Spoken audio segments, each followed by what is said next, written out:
पिछले भाग में हमने देखा कि बाइक का एक्सीडेंट हो जाता है। अस्पताल में होश आने पर मारिया को पता चलता है कि उसका एक पैर कट चुका है। यह देखकर वह टूट जाती है। उसकी बहन और परिवार उसे संभालते हैं। जल्दी ही मारिया घर आ जाती है, जहां उसकी बहन उसे एक पैर से चलना सिखाती है। ऑपरेशन के बाद मारिया के सिर पर वह चिप लगा दी जाती है, जिससे उसका रोबोटिक पैर उसके शरीर के साथ पूरी तरह जुड़ जाए। जल्दी ही उसका पैर भी बदल दिया जाता है। जहां वह प्रैक्टिस करती थी तो बहुत अच्छा परफॉर्मेंस करती है।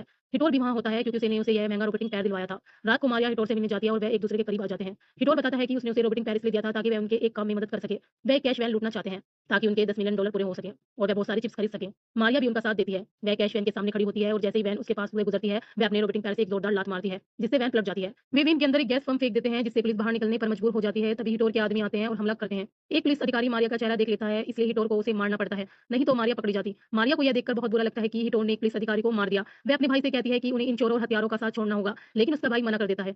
एक जासूस वैन के पास आता है। घायल पुलिस अधिकारी उसे बताते हैं कि हमलावरों में एक रोबोटिक अंक वाली महिला भी थी, जिसने अपने रोबोटिक पैर से लात मारकर गाड़ी पलट दी थी। जासूस पूछता है कि उसका कौन सा पैर रोबोटिक था, लेकिन उन्हें पता नहीं होता। वे बस इतना बता पाते हैं कि वह एक काली लड़की थी। जासूस को मारिया पर शक हो जाता है, क्योंकि वह बहुत समय से उस पर नजर रख रहा था। वह हिटोर के भाई के केस की भी जांच कर रहा था, क्योंकि उसके सिर पर लगी चिप गैर कानूनी थी। उसे पूरा यकीन था कि कोई ऐसा गिरोही है जो बहुत सारे अवैध रोबोटिक अंक वाले लोग बनाना चाहता है, जो जानबूझकर अपने अंक कटवाकर रोबोटिक अंक लगवाएंगे और ओलंपिक्स व अन्य अवैध कामों में हिस्सा लेंगे। इसी बीच मारिया के पिता उसके पास आते हैं और उसे बताते हैं कि उसका ओलंपिक्स के लिए चयन हो गया है। वह अपनी बहन के साथ प्रैक्टिस करती है। मारिया बचपन से ही बहुत अच्छी खिलाड़ी थी, इसलिए वह बहुत अच्छे परफॉर्मेंस कर रही होती है। जासूस उसके पास आता है और कहता है कि उसे शक है कि उसने जानबूझकर अपना पैर कटवाया ताकि वह रोबोटिक अंक लगवाकर दुनिया की सबसे अच्छी खिलाड़ी बने।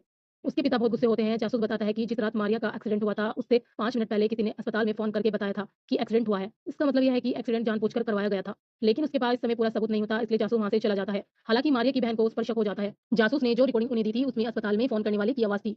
उससे वह सुनती है। रिकॉर्डिंग में पीछे उसकी माँ का पसंदीदा संगीत बज रहा होता है। वह समझ जाती है कि ये काम मारिया का था। उसे मारिया पर बहुत गुस्सा आता है, क्योंकि उसने अपनी बहन को हराने और चैंपियन बनने के लिए अपना पैर कटवाया था। अब प्रतियोगिता का दिन आता है। मारिया की बहन उसे बहुत गुस्से में होती है। वह आज तक की सबसे लंबी कूद लगाती है। लेकिन जब मारिया की बारी आती है, तो वह उसे भी लंबी कूद लगाकर अपनी बहन से आगे निकल जाती है। यह देखकर उसकी बहन को बहुत गुस्सा आता है। दरअसल उसकी चिप का तापमान कम हो रहा है, और अगर तापमान शून्य हो गया तो उसके दिमाग में लगी चिप फट जाएगी। दूसरे सदस्य को पता चल जाता है कि चिप का तापमान कम हो गया है, इसलिए उसे कूदने से मना किया जाता है। लेकिन वह कहती है कि वह तापमान को कंट्रोल कर लेगी। वह कूदती है, लेकिन चिप के तापमान को कंट्रोल नहीं कर पाती। तापमान शून्य हो जाता है और चिप उसके दिमाग में फट जाती है। उसकी किस्मत अच्छी होती है कि उसकी जान बच जाती है, लेकिन अब उसे दूसरी चिप नहीं लगाई जा सकती, क्योंकि एक खिलाड़ी को जिंदगी में एक ही चिप मिलती है, जो उसके अंक के बारकोड से मिलती है। मारिया अपनी बहन की हालत देखकर बहुत परेशान होती है।